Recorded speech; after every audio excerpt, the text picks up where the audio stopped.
안녕하세요. 하루하루를 정비하는 남자, 인생 정비입니다. 오늘도 정비 시작해볼까요? 진정한 우정은 떨어져 있어도 변하지 않는다. 어제 정말 오랜만에 군대 동기들을 만났습니다. 시간이 한참 흘렀는데도 마치 어제 헤어진 것처럼 자연스럽고 편안한 웃음이 오갔습니다. 우리는 각자의 삶을 살고 있었고, 어떤 친구는 일이 바빠서, 어떤 친구는 개인적인 사정으로 오지 못했습니다. 모두가 마음만은 함께였습니다. 서로가 그 자리에 있다는 것만으로도 따뜻하고 고마운 시간이었습니다. 무엇보다도 소중한 한마디가 큰 힘이 된다는 걸 많이 느꼈습니다. 여러분도 혹시 그런 경험을 해보신 적이 있으신가요? 오랜만에 만났지만 변하지 않는 마음으로 모든 벽이 허물어진 적, 진짜 관계는 말 한마디로 확인이 됩니다. 그 한마디가 얼마나 위로가 되고 또 나를 돌아보게 하는지 느낀 하루였습니다. 예전엔 사람들과의 관계가 그냥 지나가는 인연이라고도 생각할 때도 있었습니다.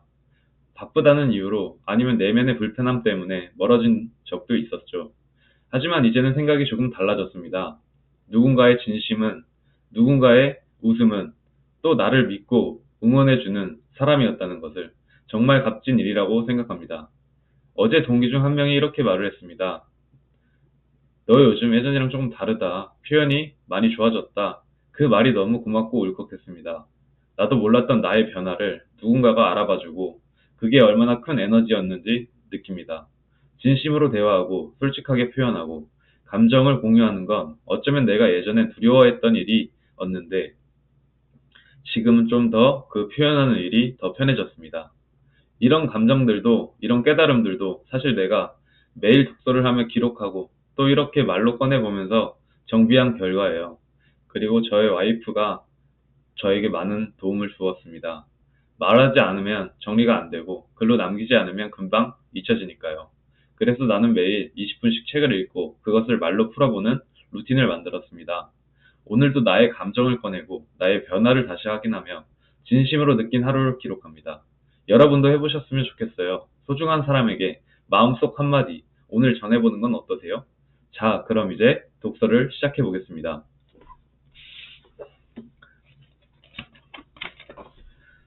좋은 팀이 되려면 리턴에 대한 설계가 필요해요.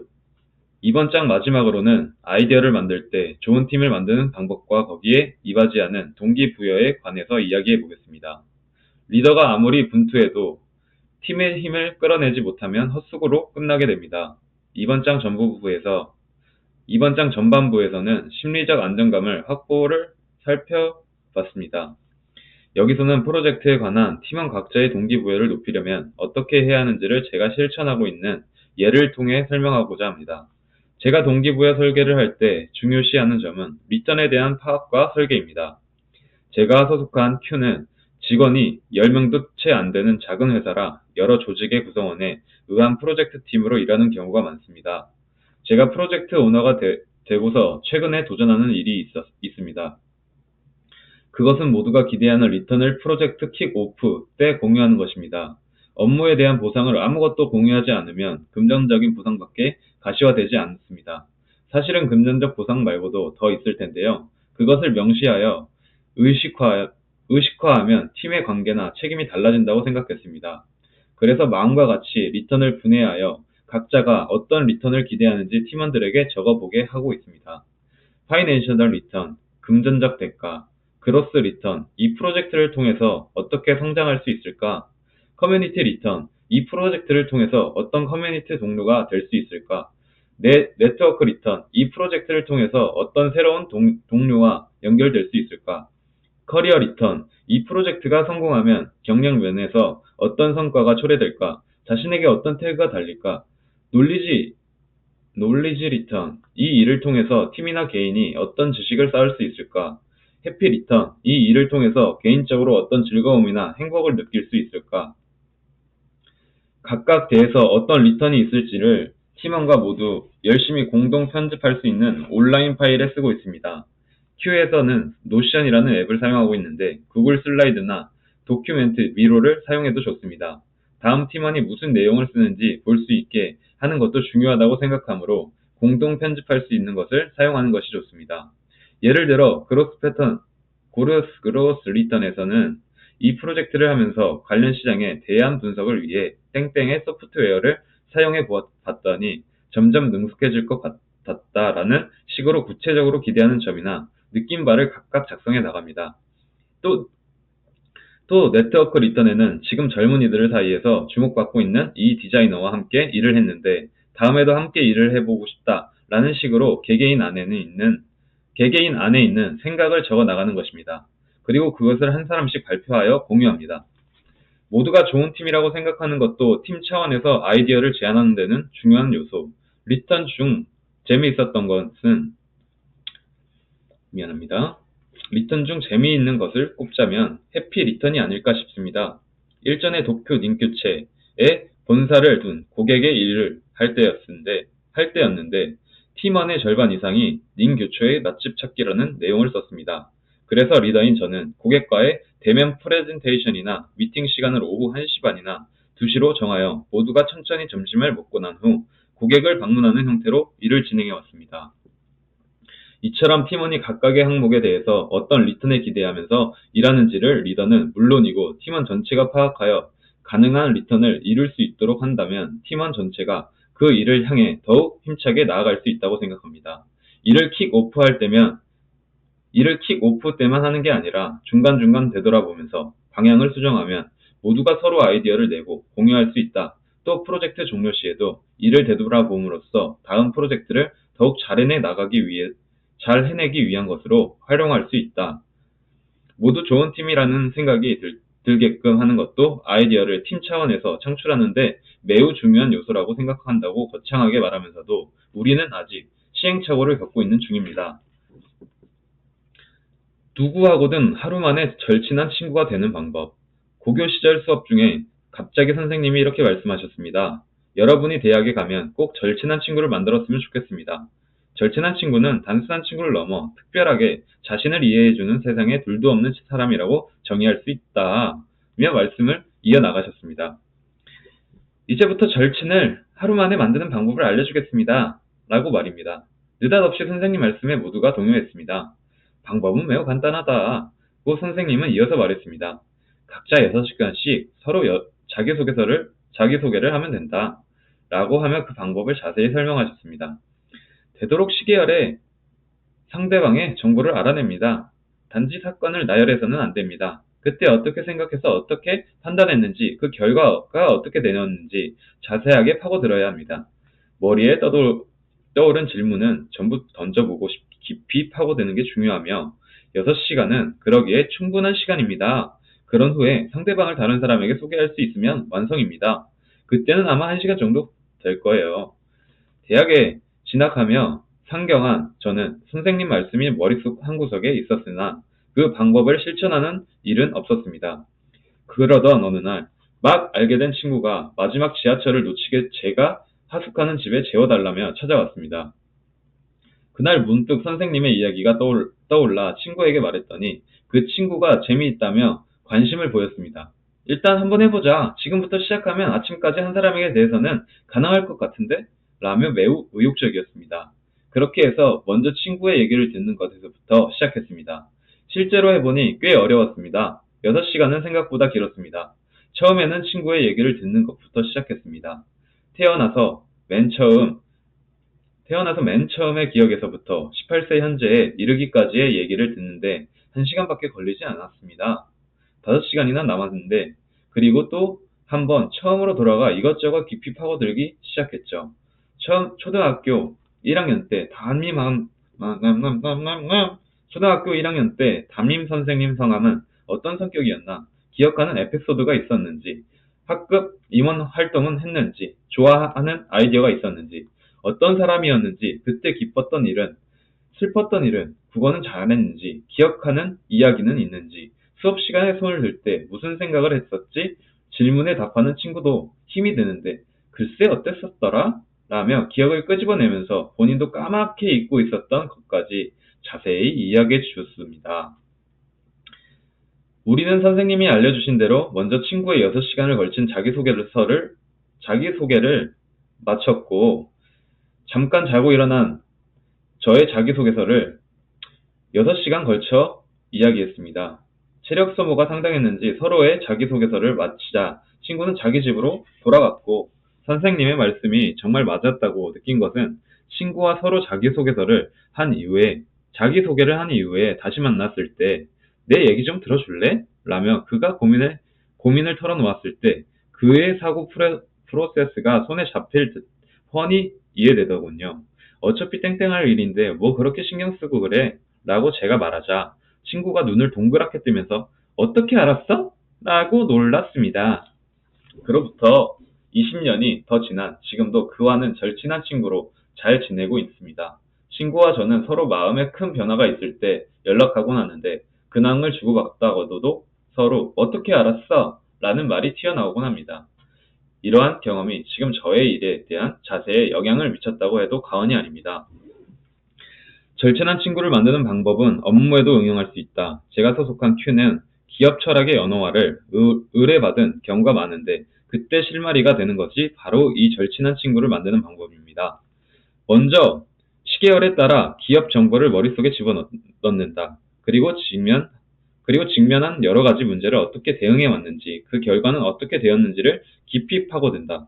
위기에 빠졌을 때 무엇을 생각하고 어떻게 대응했는지, 그때의 당사자들이 무엇을 분하게 여기면서 어떻게 발버둥 쳤고 그 결과가 어떻게 되었는지, 어떨 때 기쁨을 느끼고 어떻게 공유했는지 등에서 말입니다. 시계열로 정보를 구조화하여 깊이 파고들면서 모든 사례를 수집해가는 것, 경영진이나 중요 인물의 개인적인 생각 등도 포함해서 말입니다. 그러한 정보가 임계치를 넘어 인풋이 되면 기업임에도 마치 둘도 없는 절친과 같은 친근감을 느끼게 됩니다. 이처럼 좋은 자기소개서를 자꾸 이렇게 얘기하는데 이처럼 좋은 자기소개를 들었을 때 비로소 좋은 철학의 언어화가 가능하다고 믿고 업무를 시작할 때는 많은 이야기를 나누고자 노력을 하고 있습니다. 이는 함께 일하는 팀원에 대해서도 마찬가지입니다. 그들이 과제를 어떻게 인식하는지, 어떠한 사고 프레스로 아이디어를 생산하는지, 그것은 과거 경험의 연장선인 경우가 많죠. 그들의 과거를 알면 아이디어의 결과뿐 아니라 아이디어를 생각하는 프로세스에 대해서도 상상하는 것이 가능합니다. 그러면 그 아이디어를 떠올리기 전에 생각했던 발상축을 기점으로 넓혀 나가보는 것은 어떨까요? 라는 조언 같은 것도 하기가 쉬워집니다.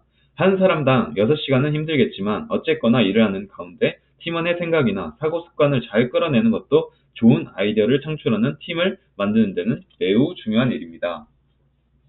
5장 좋은 아이디어를 알아내는 기술. 제가 아직 이 미친 아이디어는 말에서 나온다를 읽고 있습니다. 제가 처음에 다시 이걸 소개를 못했는데 항상 꾸준히 소개할 수 있도록 제가 얘기를 하겠습니다. 어느 아이디어를 실행할 것인지 선택하는 것은 어렵다. 지금까지 개인 차원에서는 어떻게 아이디어를 낼 것인지, 또 팀 차원에서는 어떻게 아이디어를 낼 것인지 이야기해봤습니다. 아이디어를 실행하려면 하나의 아이디어로 만들어 나가야 합니다. 제시된 아이디어 가운데 하나를 선택할 것인지, 아니면 조합해서 하나의 아이디어로 만들 것인지, 그도 아니면 제시된 아이디어를 발전시켜 실행할 아이디어로 만들어 나갈 것인지를 생각해야 합니다. 어쨌든 아이디어를 실행하기 전에는 뭐가 좋은 아이디어인지를 알아볼 필요가 있죠. 제가 몸담아왔던 광고업계의 크리에이티브는 직종의 경우 커리어의 시작은 카피라이터, 광고 기획자 또는 디자이너에서 출발하여 경험을 쌓은 뒤 크리에이티브 디렉터라는 역할을 맡게 됩니다. 15년 이상의 경험을 쌓은 사람들 중에 선택된 사람이 크리에이티브 디렉터가 되는 것이 통례였습니다. 크리에이터로서의 능력도 있고 팀 운영에 필요한 힘도 있고 경험도 있는 사람만이 크리에이티브 디렉터가 되었습니다. 이 크리에이티브 디렉터가 팀 차원의 아이디어를 선택하는 일을 담당합니다. 그 이유는 아이디어를 내는 것보다 선택하는 것이 어렵다는 공통된 인식이 있기 때문입니다. 어느 아이디어를 선택할 것인가가 중요. 최근에 스트래티지스트에서 크리에이티브 디렉터가 되거나 스트래티지스트, 20대의 젊은 나이에 크리에이티브 디렉터가 되는 경우도 있습니다. 그것은 경험치 이외에도 직능으로서 크리에이티브 디렉터가 정의되고 있기 때문입니다. 그런 가운데서도 아이디어를 선택하는 것이 크리에이티브 디렉터의 중요한 역할이라는 점에는 변함이 없죠. 물론 광고 업계뿐 아니라 어떤 업계에서든 매니저나 리더라는 역할을 맡는 사람에게는 어느 아이디어를 채택할 것인가가 매우 중요한 업무가 됩니다. 좋은 아이디어란 무엇인가를 정의하자. 아이디어란 어떤 문제를 해결하기 위해 필요한 것으로 정의한다면 그 문제를 해결하기 위해 기능하는 것이 좋은 아이디어라고 할 수 있습니다. 아이디어를 채택할 때는 많은 아이디어 중에서 제대로 가능한 것, 가장 중요한 것을 고르면 됩니다. 하지만 제대로 가능할지, 어떨지, 효과가 있을지, 없을지 그 결과를 예상하기는 어렵습니다. 예를 들어 광고에서 구매해주고, 예약해주고, 방문해주는 등 소비자가 어떠한 행동을 해주는 것이 결과인 셈인데 이 결과를 아이디어 단계에서 판단하기는 쉽지 않습니다. 그때 중요한 점이 좋은 아이디어를 고르기 위한 리더 나름의 판단축을 지나는 일입니다. 좋은 아이디어는 사람의 마음을 움직여 행동을 유도하는 것. 광고와 같은 커뮤니케이션 아이디어에서 좋은 아이디어란 사람의 마음을 움직여 행동을 유도하는 것이라고 정의할 수 있습니다. 이러한 것을 토대로 좋은 아이디어인지 아닌지 판단하려면 어떤 판단을 축을 가지고 있어야 할까요? 저는 좋은 아이디어에는 반드시 좋은 인사이트가 담겨 있다라는 축으로 아이디어를 좁혀 나가고 있습니다. 공익 광고를 생각해 볼까요? 예를 들어 쓰레기 무단 투기, 근절이라는 과제에 대응하는 위해서 쓰레기 무단 투기 금지 포스터를 만드는 것은 첫 번째 장에서 소개한 옳음을 추구하는 학창 시절의 저의 언행과 같은 것으로 이런 것으로 사람의 행동은 절대 바뀌지 않습니다. 그렇다면 이 경우는 어떨까요? 쓰레기 무단 투기 적발 시 10만 원의 벌금을 물리겠습니다. 이러면 마음의 움직임입니다. 공포심에게는 사라지는 미안합니다. 이러한 마음이 움직입니다. 공포심이라는 게 생깁니다. 어느 정도 억제력이 작용하리라 생각합니다. 그런데 예를 들어 음식점 주차장에 눈에 띄는 장소에 이런 포스터가 붙어 있다면 어떨까요? 살짝 무서운 점주가 있는가 개일지도 모른다 생각을 동시에 갖게 되지 않을까 싶습니다. 또한 공원에 이런 종이가 붙어 있다면 왠지 조금 갑갑한 생각이 들지도 모릅니다. 항상 기분 좋은 환경을 만들고 싶기에 쓰레기 무단 투기를 멈추게 하고 싶다는 생각으로 붙여놓은 것일 텐데 그 목적에 비추어 볼 때 그다지 좋은 아이디어라고는 생각되지 않습니다. 그렇다면 이 경우는 어떨까요? 항상 깨끗이 이용해 주셔서 감사합니다. 음식을 드신 후 쓰레기를 쓰레기통에 넣어 주셔서 감사합니다. 이러한 커뮤니케이션도 종종 볼 수 있습니다.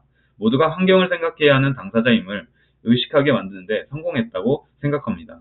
친절함이 오가는 공간이라고 느끼게 하면서 기분 좋은 공간을 만드는 일에 공헌하고 있다는 생각이 듭니다. 조금은 착한 사람 증후군 같은 인상이 없진 않지만 말입니다. 그럼 또 다른 접근도 살펴보기로 하겠습니다. 즐거움을 통해 사람의 행동을 바꾸는 스톡홀름 사례. 스웨덴의 수도 스톡홀름의 사례입니다. 여기서는 말로 쓰레기 투기를 못하게 하는 것이 아니라 어떠한 장치를 만들어 행동을 바꿀 수 없을까 하는 생각에서 자동차 회사의 폭스바겐에 의해 실증 실험이 이루어졌습니다. 공원에 설치된 쓰레기통에 특정 장치를 설치합니다. 쓰레기통 입구에 센서를 설치하여 쓰레기 투입이 감지되면 소리가 나오도록 만들었습니다. 흉, 통! 쓰레기통에 쓰레기를 버리면 마치 나락에 빠지는 것 같은 착각을 일으키는 소리가 나오도록 한 장치입니다. 생리적으로도 기분이 좋아 쓰레기를 쓰레기통에 넣는 것이 즐거워집니다. 결과적으로 쓰레기를 쓰레기통에 넣는 사람이 많아질 뿐 아니라 공원에 떨어져 있는 쓰레기를 주워서 쓰레기통에 넣는 사람까지 생겼습니다. 쓰레기를 함부로 버리면 안 되므로 쓰레기통에 넣읍시다 라고 입바른 소리를 해내는 것이 아니라 쓰레기통에 넣는 것을 즐겁게 만들면 된다고 하는 아이디어입니다.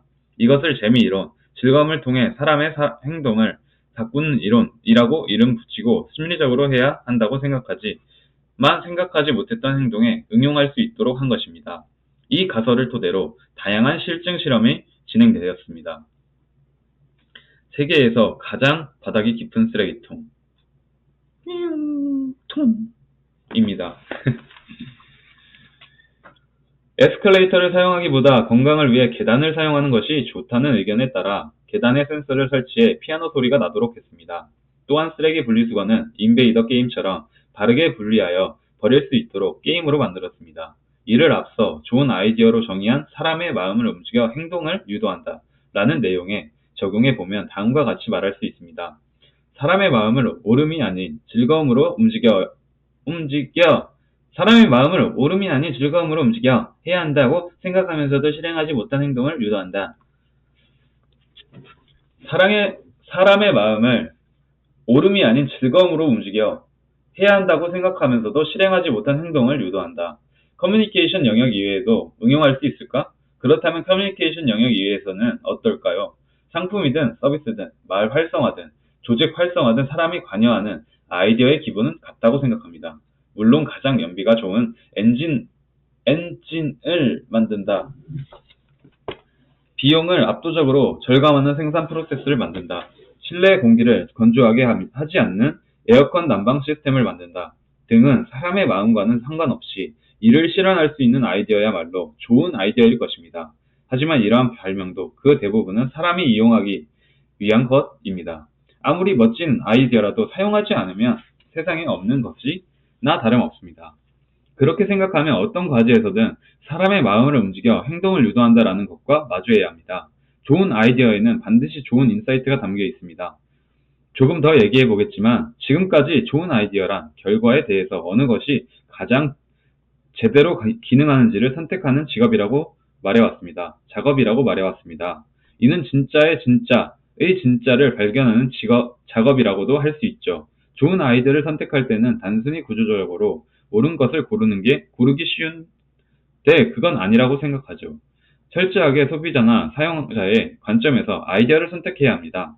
소비자나 사용자를 정량적인 거시적 관점에서 파악하는 것이 아니라 소비자 한 사람을 상정하여 그 한 사람의 진짜를 밝혀내는 것이 지름길인 경우가 많다고 생각합니다. 마케팅에서 커다란 전략을 생각할 때는 거시적 관점도 필요하지만 실행할 아이디어를 생각할 때는 소비자의 개인의 마음을 철저히 그리고 깊이 파고들어야 합니다. 좋은 아이디어에는 반드시 좋은 인사이트가 담겨 있죠. 마케팅의 인사이트는 사람에 따라서 정의가 조금씩 달라지죠. 저는 인간의 행동이나 태도의 밑바탕에 있는 진심이나 핵심 등에 대한 깨달음이라고 정의하고 있습니다. 구체적인 예를 들어보면서 생각해 보겠습니다. 집 담벼락에 노상방뇨를 못하게 할 굉장한 아이디어. 이것은 제가 생각해낸 게 아니라 큐의 광고 기획자이자 크리에이티브 디렉터인 오카베 마사히코가 연수를 진행할 때 다루는 예제였습니다. 저도 때때로 연수를 진행할 때 예제로 사용하고 있죠. 문제는 다음과 같습니다. 매일같이 밤마다 집 담벼락에 소변을 보는 사람 때문에 곤란한 가정이 있습니다. 그런데 한 장에 경고문을 붙였더니 그런 일이 딱 멈췄지요. 자, 그 종이에는 무슨 말이 써있을까요? 조금 상상력을 부풀려 생각해보세요. 어떤 답이 떠오르나요?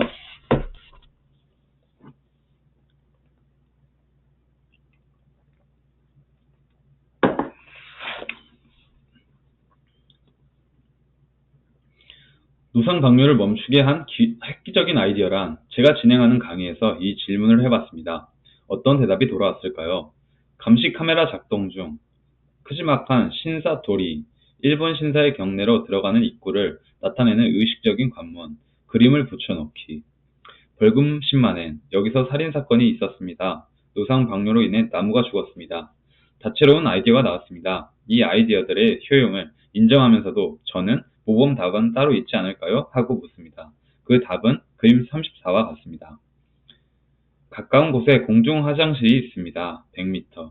공중 화장실을 장소를 알려주면 과제를 해결할 수 있다는 아이디어. 이것이 왜 모범 답안일까요?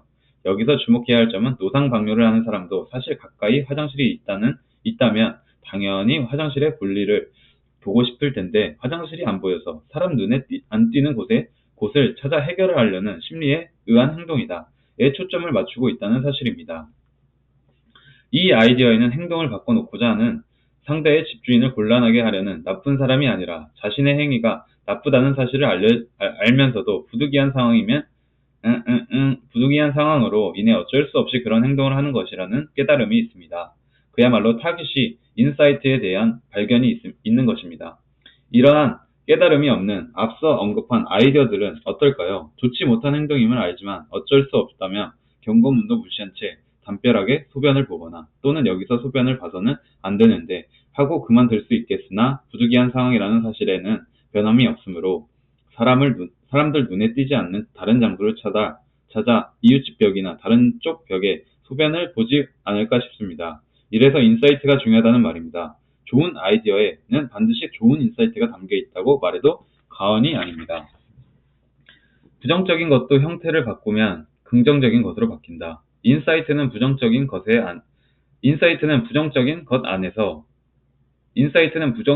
안에 숨어 있는 경우가 많습니다. 소비자의 불만족을 발견하는 일이나 크레이튼 크리스텐의 Jobs to be the 이런 the 같은 사고방식이라고 생각하는데, 소비자나 사용자에게 어떤 어려움이 있는지를 발견하는 것은 좋은 아이디어의 기점이 됩니다. 세 번째 장에서 결점에서 출발하는 사고법으로 언급했던 테이블 표면에 남는 물방울 얼룩과 관련한 아이디어도 인사이트에 기초하고 있습니다. 다시 한번 이 사례를 살펴볼까요? 이 카페에서 아이스 커피 같은 찬 음료를 주문했을 때, 또는 집에서 찬 음료를 마실 때 테이블 위에 물방울 얼룩이 생기곤 합니다. 테이블에 물방울 얼룩이 남아 불쾌감이 생긴다 라는 인사이트.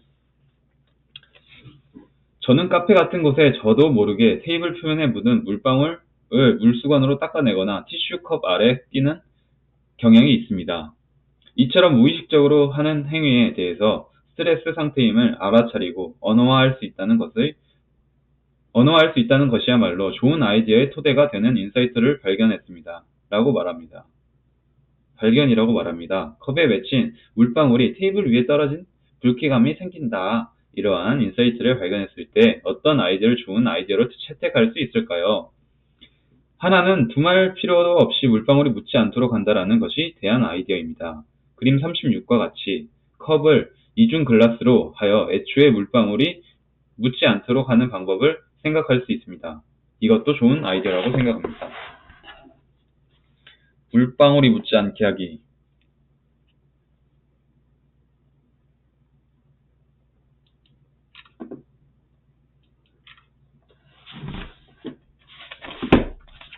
그런데 이 문제의 해결 방법은 이뿐만이 아닙니다. 보통 유리컵에 찬 음료를 넣으면 물방울이 맺힌다는 전제를 뒤엎지 말고 아이디어로 이 문제를 해결하는 것입니다. 156쪽에 소개한 사쿠라 사쿠 글라스와 같이 말입니다. 사쿠라 사쿠, 벚꽃이 핀다는 의미라는 이름대로 유리컵 바닥을 가공하여 유리컵에 맺힌 물방울에 이 테이블 표면에 묻었을 때 벚꽃이 핀 듯한 자국이 남습니다. 물방울이 테이블 위에 묻어 불쾌한 느낌을 즐거운 방향으로 바꾼 멋진 아이디어입니다. 이 밖에도 컵이 아닌 다른 아이디어를 통해 탄생한 제품도 있습니다.